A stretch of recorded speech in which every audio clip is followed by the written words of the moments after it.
When Janie was a baby, she couldn't sleep. She would take power naps for 20 to 30 minutes at a time. Her parents automatically assumed that maybe it was just something that was known for babies to get it sometimes and didn't look into it too much. By age 3, Janie began to play with imaginary friends. She started to isolate herself from the kids on the playground or her own pets because she believed that her imaginary friends and her imaginary pets were much more fun to play with. Her parents wondered what was going on, but they gave her an IQ test and she tested to be a genius. So, of course, they got super excited and they thought, wow, we just have a really smart child who has a really big imagination. Let's have another kid so she can have somebody to play with. So, they had a son just for her. Well, by the time Janie was 6 years old, things took a turn for the worst and she was diagnosed with schizophrenia. Janie lives in a world of her own that she calls Kalalea, and she has imaginary pets and imaginary friends. Now, this might not seem that harmful, but at the same time, they are sometimes threatening to her.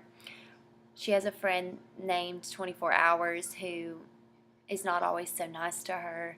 And then she has a cat named 400 who will scratch her when she doesn't do what she says to do. And then her dog, which his name is Blink, and he's a beagle, he tells her to jump off the building and to also hurt her little brother. With this is being a huge issue, and now Janie is 10 years old, and she's on 3 different medications, and one of those medications are 600 milligrams of, she takes 600 milligrams of lithium and 250 milligrams of clozapine and 65 milligrams of thorazine. But sadly, her parents say that even with this, she hallucinates 95% of the time.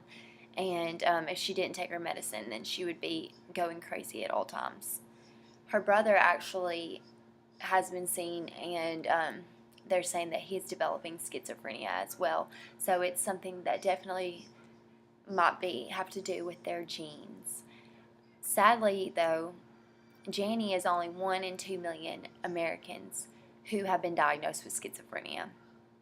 One of the tragic things about this is 30% of those people become suicidal, and 10% of those people actually carry through with their suicidal attempts and succeed. There are 3 different types of symptoms of schizophrenia, and they're positive, negative, and disorganized. And examples of positive symptoms of schizophrenia would be hallucinations.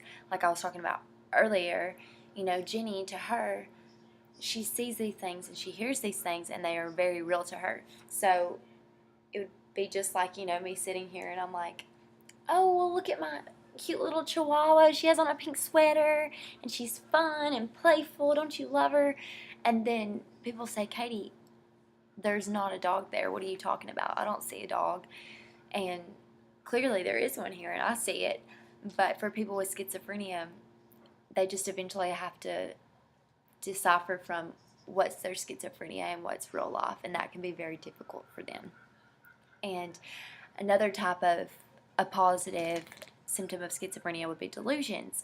And there are delusions of grandeur where people think, wow, I'm a superstar, like I'm the Elvis Presley, and they walk outside and they think, whoa, everyone's staring at me because I am the king, I am Elvis Presley. And that's just the way they think. And then there's also delusions of persecution where people think people are out to get them.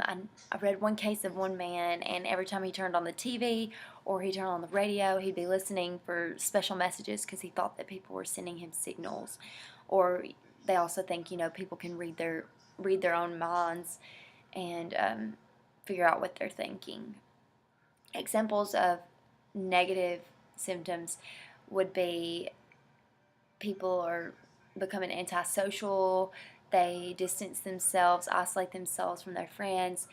They have a sad and blank look on their face most of the time, and this is a sad thing to see in people with schizophrenia. And the disorganized symptoms of schizophrenia would be like erratic behavior, and that affects speech and motor ability. I know one thing that Janie did all the time is she rubbed her hands together when she got excited. And, her motor ability, she might be running around and trip over something. And it was sad to see that happen to her. And,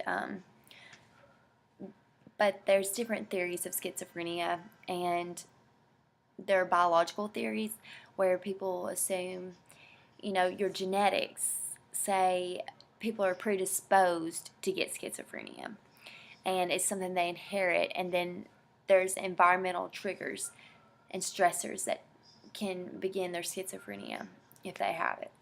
And then there's also theories of abnormal brain structures where people think that they have like enlarged ventricles or smaller temporal lobes and frontal lobes, or maybe they have an abnormal blood flow through their brain, or less gray matter in their brain, which this is just another theory. And then there's also a social theory where they believe that once you diagnose somebody with schizophrenia, the symptoms actually get worse because the diagnosis alone causes schizophrenia.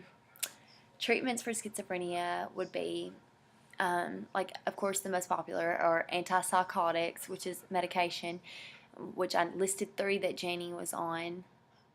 And, but the most common type is basically just the category of neuroleptics, and that helps people to think more clearly, and it reduces their hallucinations and delusions to some degree.